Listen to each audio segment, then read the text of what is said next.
Assalamualaikum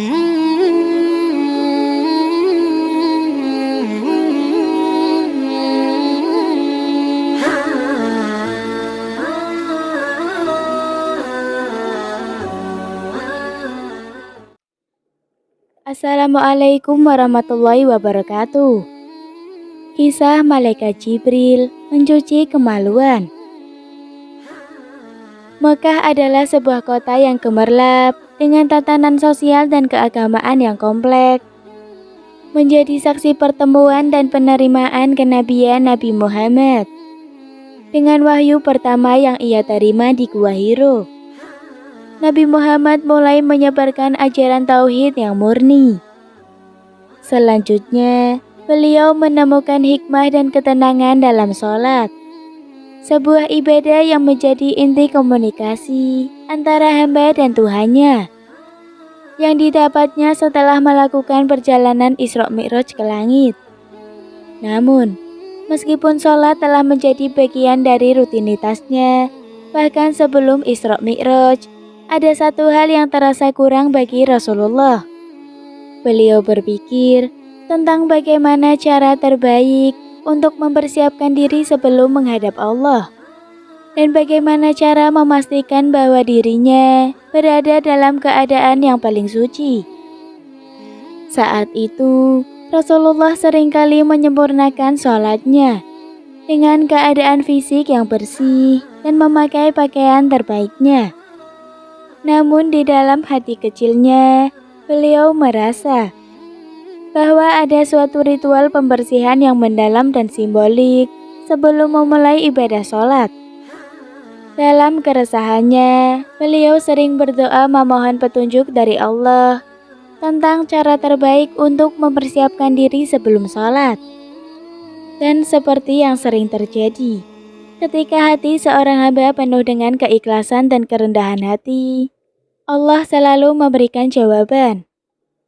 Mentari telah menembus garis horizon, menyisakan cahaya kuning keemasan yang perlahan meredup. Di atas gunung Mekah, Rasulullah berdiri merenungkan tugas suci yang dibebankan kepadanya untuk membimbing umatnya. Angin sepoi-sepoi menyentuh wajah beliau, namun pikiran dan hatinya terasa berat. Dalam kesunyian itu, tiba-tiba terdengar suara dari sesuatu yang semakin mendekat. Rasulullah menoleh dan mendapati sosok Malaikat Jibril dengan wajah yang bersinar, menenangkan, namun penuh otoritas. "Ya Muhammad," kata Jibril dengan suara yang lembut dan jelas. "Hari ini aku datang dengan ajaran baru dari Tuhanmu." Rasulullah menundukkan kepalanya sejenak, menghargai kehadiran malaikat agung ini. "Apa yang hendak engkau ajarkan padaku hari ini, wahai Jibril?" tanya Rasulullah dengan suara penuh rasa ingin tahu. Malaikat Jibril mengangkat tumitnya dan menunjukkan ke sebuah lembah di bawah gunung.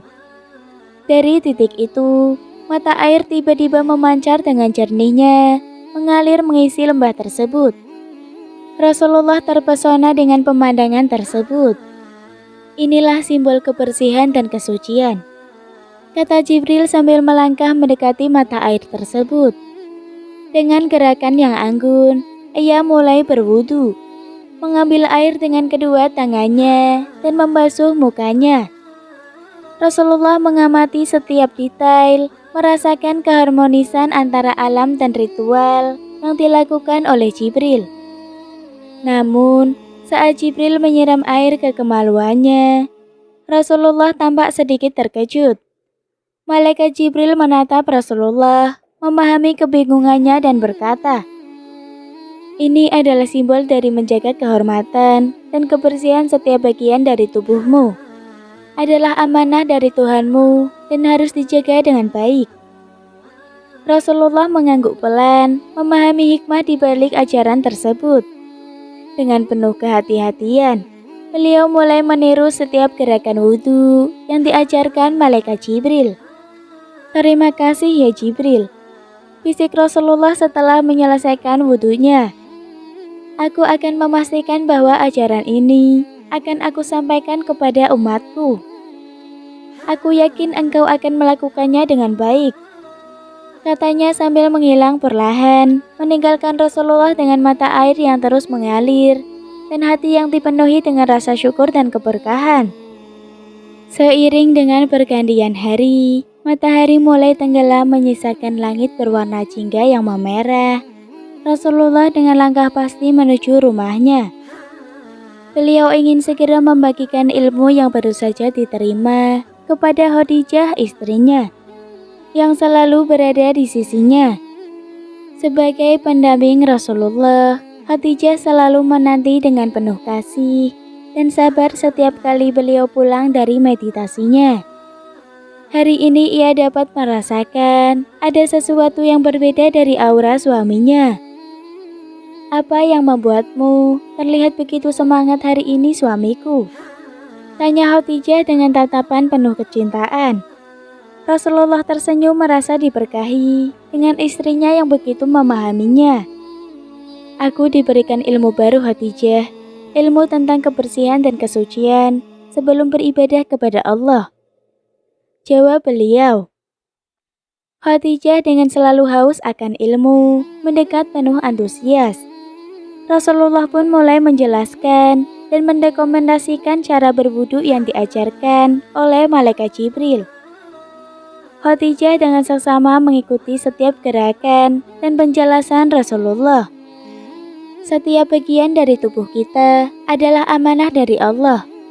Dan sebagaimana kita membasuh wajah dan tangan kita juga harus menjaga dan membersihkan setiap bagian tubuh kita, jelas Rasulullah.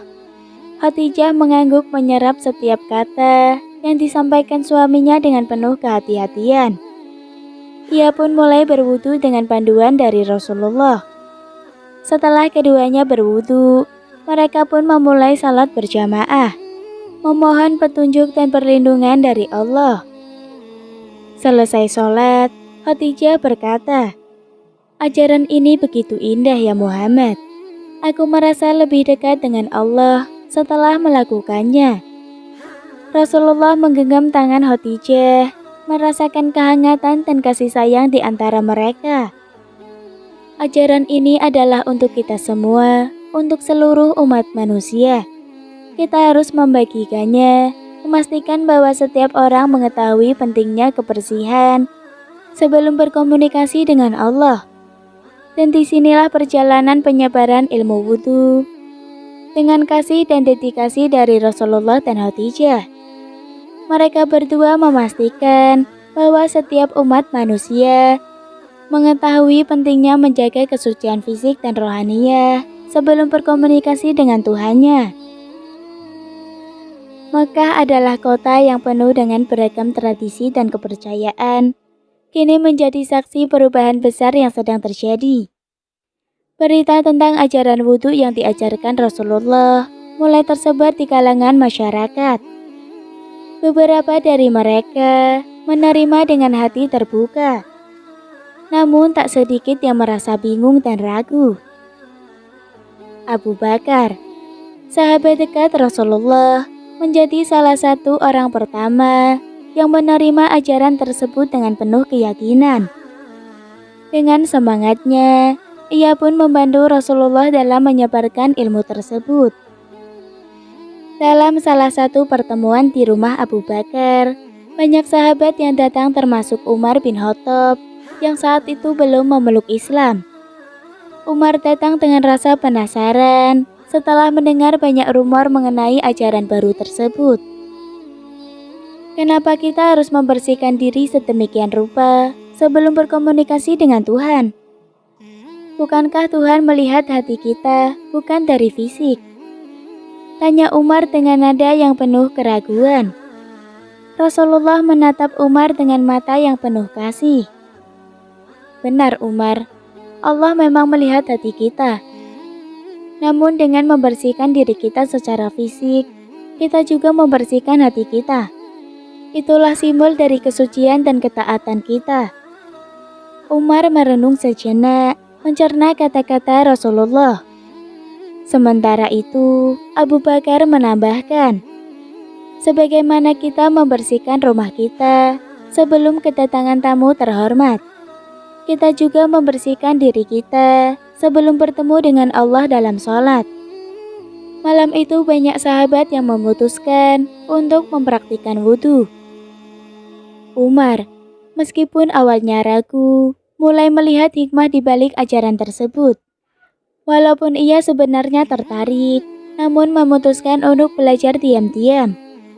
Kisah wudhu dan kebersihan diri bukan hanya tentang ritual fisik, tetapi juga tentang bagaimana setiap umat manusia mempersiapkan diri mereka dengan penuh kesadaran dan keikhlasan untuk berkomunikasi dengan Tuhan.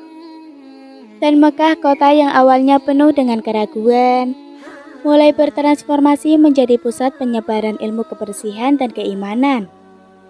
Demikian kisah yang dapat saya sampaikan. Mohon maaf apabila ada pengucapan kata yang kurang jelas. Wassalamualaikum warahmatullahi wabarakatuh.